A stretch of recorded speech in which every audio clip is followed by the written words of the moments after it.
दोस्तों, अंतर्राष्ट्रीय मंच पर पाकिस्तान की इज्जत वैसे ही कम रह गई थी और अब एससीओ समिट में शहबाज शरीफ ने खुद अपनी देश की रही सही साख भी मिटा दी। कहते हैं कि जो नेता अपने देश को संभाल नहीं सकता वो मंच पर खड़ा होकर दुनिया के सामने बस मजाक ही बनता है, और ठीक वैसा ही नजारा इस समिट में देखने को मिला। शहबाज शरीफ जब बोलने खड़े हुए तो उनकी बॉडी लैंग्वेज ही बता रही थी कि आत्मविश्वास नाम की कोई चीज बची ही नहीं है। सामने रूस, भारत, चीन जैसे ताकतवर देशों के नेता बैठे थे और इधर शरीफ साहब बार बार पन्नों को उलटते पलटते, अटकते भटकते अपने बयान को पढ़ रहे थे।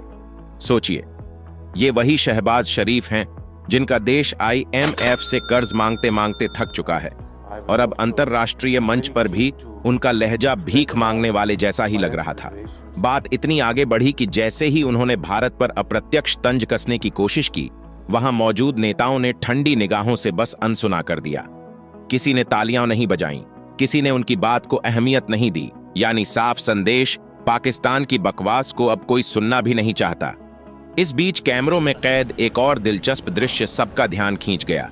जब बाकी देशों के प्रतिनिधि आपस में बातें कर रहे थे, तब शहबाज शरीफ एकदम अकेले, बेमन और खामोश बैठे नजर आए, मानो कोई उन्हें बातचीत में शामिल करना ही नहीं चाहता था। कूटनीति की भाषा में इसे डिप्लोमैटिक आइसोलेशन कहते हैं, और यही आज पाकिस्तान की सबसे बड़ी हकीकत बन चुकी है।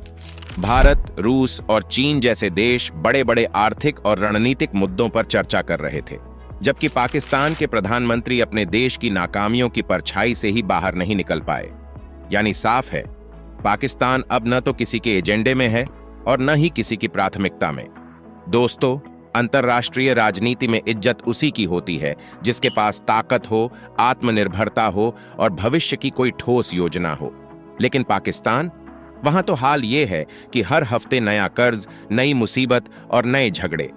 ऐसे में शहबाज शरीफ जैसे नेता से कोई उम्मीद भी क्या रखी जा सकती है? एससीओ समिट ने एक बार फिर साबित कर दिया कि पाकिस्तान अब बस एक फेल्ड स्टेट की तरह मंच पर आता है और अपनी बेइज्जती का तमाशा खुद ही कर जाता है।